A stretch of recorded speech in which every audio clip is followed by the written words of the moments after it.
due to an unforeseen medical problem when Mr. M, a 52-year-old male, was referred to Dr. C.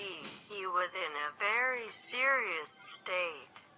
His symptoms included fever, headache, dry tongue, sinus infection, and general septic poisoning.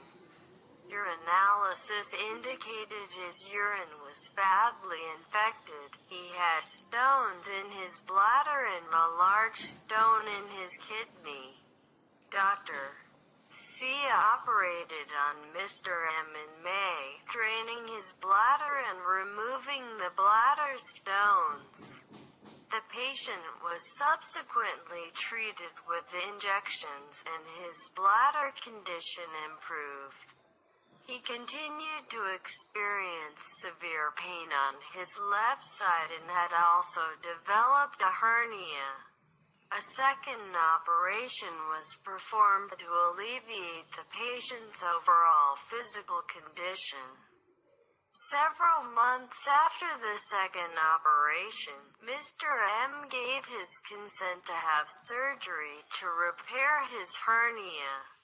A day or two after the operation, Mr.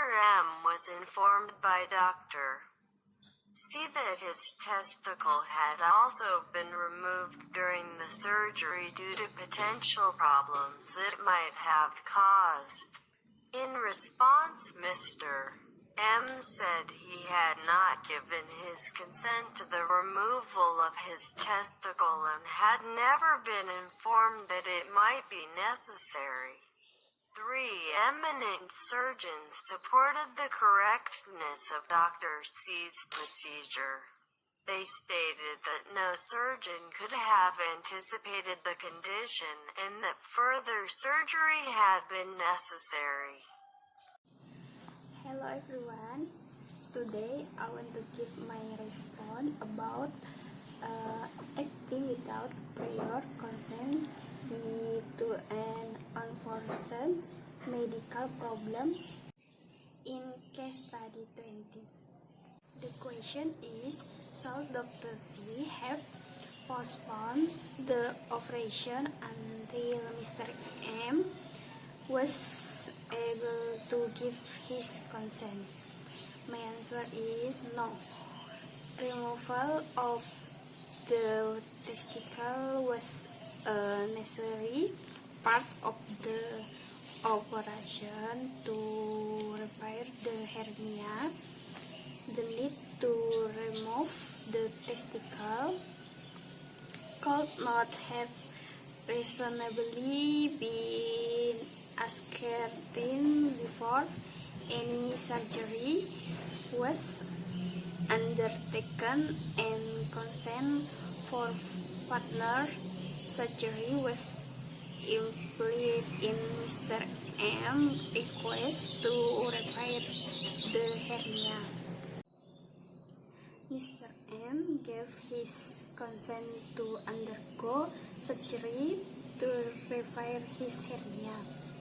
1 or 2 days after the operation, Mr. M was told by Dr. C that the testicles have also been removed during surgery because of possible problems that might be caused.